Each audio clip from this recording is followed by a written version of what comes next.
चाहिए, उसमें हमारा योगदान कितना ज्यादा होना चाहिए। मेरे भाइयों, जो हम घर बनाते हैं वो यहां रह जाएगा, उसकी ईंटें, उसके दरो दीवार, उसके छड़ सब कुछ रह जाएंगे, हमारे साथ कुछ नहीं जाने वाला। लेकिन अल्लाह का जो घर है उसमें अगर एक ईंट भी हम लगा देते हैं तो अल्लाह के रसूल सल्लल्लाहु अलैहि वसल्लम ने फरमाया, मन बना लिल्लाहि मस्जिदन बनल्लाहु लहू बैतन फिल जन्नह। जो शख्स अल्लाह का घर बनाएगा, मतलब ये नहीं है कि पूरा घर आप ही को बनाना होगा। जो भी शख्स अल्लाह का घर बनाने में अपना योगदान देगा, अपनी कोशिश करेगा, जो कुछ हो सकता है वो देगा।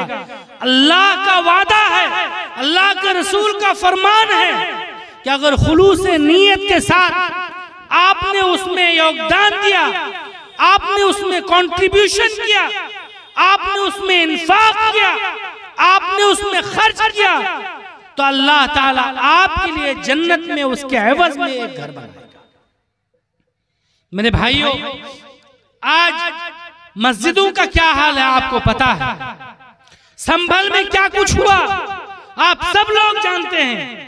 किस तरह से जो एक कानून बना हुआ है, उस कानून के तहत 1947 में जो मस्जिद, जो मंदिर, जो गिरजाघर, जो गुरुद्वारा जिस हाल में था उसमें कोई तब्दीली नहीं की जा सकती है, उसमें कोई बदलाव नहीं किया जा सकता है, उसको अल्टरेशन नहीं हो सकता है। लेकिन एक शोशा निकालकर चीफ जस्टिस ऑफ इंडिया ने यह कह दिया मौखिक तौर पर कि ठीक है उसमें बदलाव नहीं हो सकता, लेकिन उसमें सर्वे तो हो सकता है।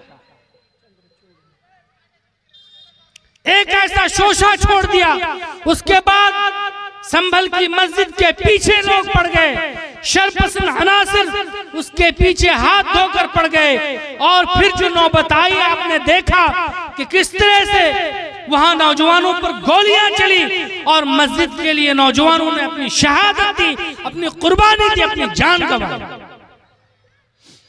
मेरे भाइयों, अल्लाह का करम है कि आपको जान गंवाने की जरूरत नहीं है। आज यहाँ पर आपको अपनी कुर्बानी देने की जरूरत नहीं है। आज यहाँ पर आपको सिर्फ खर्च करने की जरूरत है, और खर्च भी क्या, जितनी सहूलत से आप कर सकते हैं। लन तनालुल बिर्र हत्ता तुनफिकू मिम्मा तुहिब्बून। अल्लाह ताला का इरशाद है, लन तनालुल बिर्र, नेकी हरगिज नहीं हो सकती है, हरगिज आप नेकी भलाई नहीं पा सकते।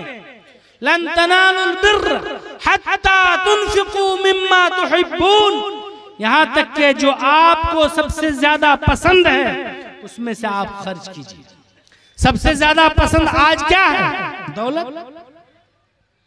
उस दौलत में से आप खर्च कीजिए। ये अल्लाह का घर है और आप खुलूस नीयत के साथ खर्च कीजिए। हो सकता है कि जो तामीर मस्जिद में बढ़ चढ़ कर हिस्सा ले रहे हैं उसमें से आपको कोई नापसंद भी हो सकता है सरपंच साहब बैठे हैं, नेतागिरी करते थे, वो आपको पसंद ना हो, लेकिन आप उनको चंदा नहीं दे रहे, आप उनके लिए खर्च नहीं कर रहे हैं, आप अल्लाह के लिए दे रहे हैं। इसलिए खुलूस नीयत के साथ मस्जिद में ज्यादा से ज्यादा सदका, यानी कि आप अपना दान दीजिए। लेकिन उसके बाद एक बात और है मेरे दोस्तों, एक बात और है, और एक खास तौर पर नौजवानों से कहना चाहता हूं कि मस्जिद बनाने के बाद, मस्जिद की तामीर के बाद मस्जिद को आबाद करना भी आपकी जिम्मेदारी है। इमारत मस्जिद, तामीर मस्जिद के बाद सबसे बड़ा फरीजा, बल्कि उससे पहले ही सबसे बड़ा फर्ज ये है कि आप अपनी नमाजें अदा करें, मस्जिद को तामीर के साथ साथ उसको आबाद करें।